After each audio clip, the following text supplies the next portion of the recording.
There are many messages that we receive over our lifetime that are part of our socialization process. When sociologists study these messages, they generally see them as coming from a variety of places. We call these places social institutions, and we'll talk about them at length later this semester.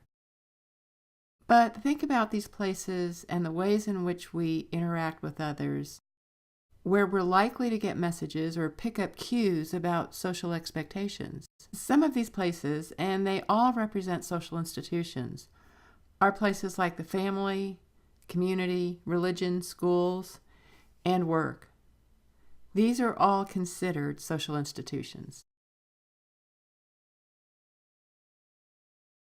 Let's talk about gender socialization. Society tells us how it expects us to do gender. Some messages come from our families, some come from peers, some are learned at school, and the media informs us as well. Gender socialization is sometimes referred to as the gender map. Society molds most of us into conforming with its social expectations. So let's look at some of the messages that we get from our family and the mass media. The family is sometimes called the first unit of socialization. Parents that paint the baby's room blue or pink or buy clothes in certain colors or with certain motifs are starting with the messaging as soon as the baby is born. Which clothes are for the boy and which clothes are for the girl? Should it be this easy to tell the two apart? And if so, why? And why do we always care whether a baby is a boy or a girl? Games or comics in particular tend to hypersexualize, and advertising caters to people's desires and fantasies about what their roles should be. Even at a young age, we find the parents often treat boys and girls differently. The toys we encourage children to play with and the activities that we encourage them to engage in send strong messages about what their roles as adults will be.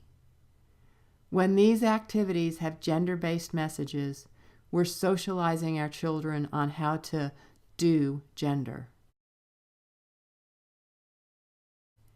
Our peer groups also reinforce social norms.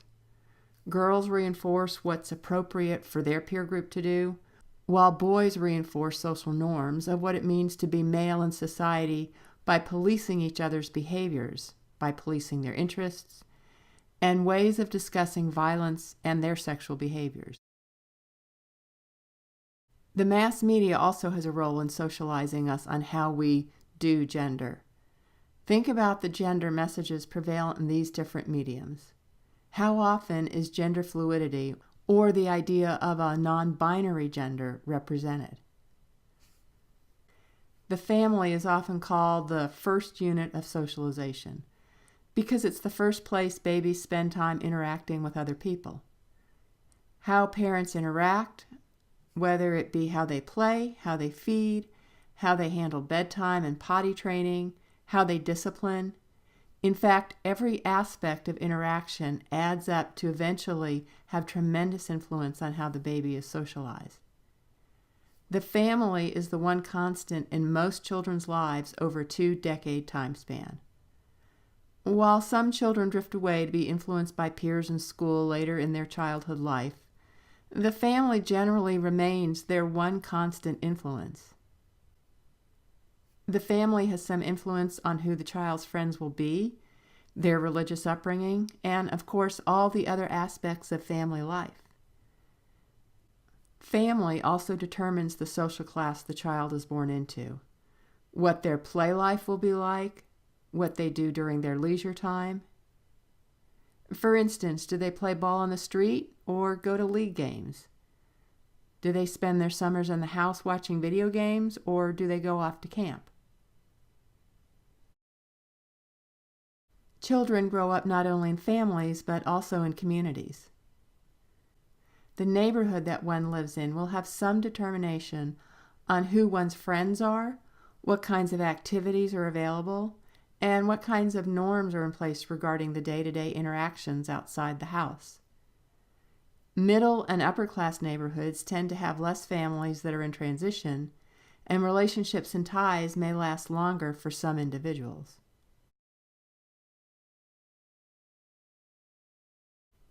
The importance of religion on one's life varies from individual to individual. 22% of Americans state that religion is not very important to them. But Judeo-Christian norms are still very prevalent in Western culture. Religion can help newcomers in an area develop ties and relationships, and also has been a powerful influence in the area of social change for African Americans.